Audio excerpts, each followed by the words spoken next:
Hello, everyone. Welcome to Glorify the Lord with me. Let's exalt his name together.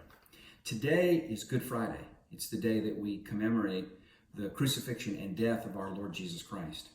And since I'm in a series on Psalms, I want to focus on Psalm 22, which foretells these three most amazing and monumental days in the history of the world. That is Good Friday, Saturday, and then Sunday, when Jesus rose from the dead.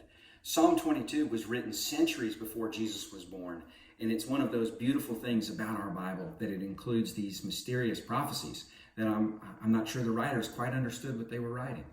But Psalm 22 starts off with this very familiar verse. My God, why have you forsaken me? Why are you so far from saving me, so far from my cries of anguish?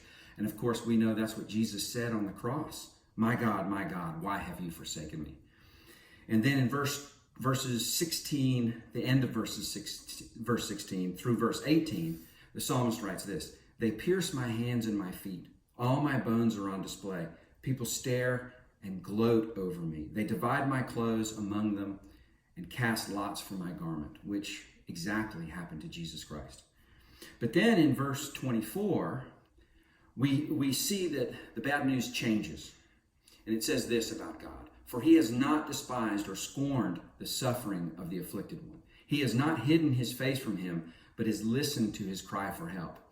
So you see, there was a separation, but then the Father did not despise or scorn the suffering, and he came through. And the rest of the psalm, and I urge you to read it, talks about the benefits and the extension of the kingdom that happens through Jesus' resurrection.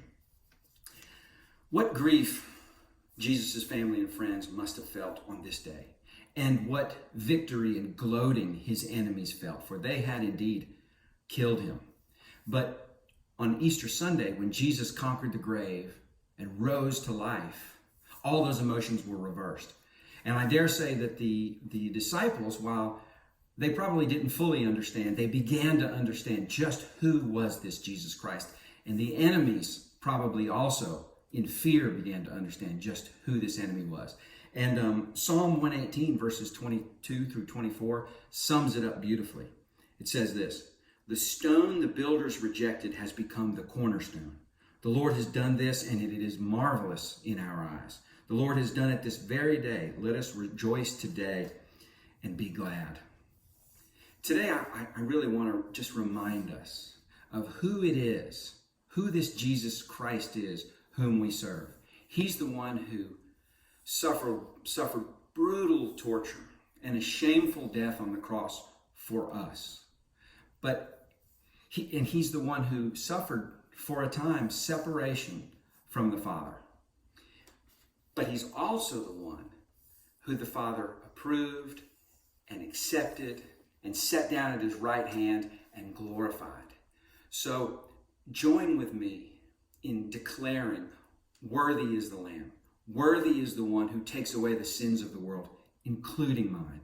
Worthy is the Son of God. Worthy is Jesus Christ. Thanks for listening. Let's talk soon.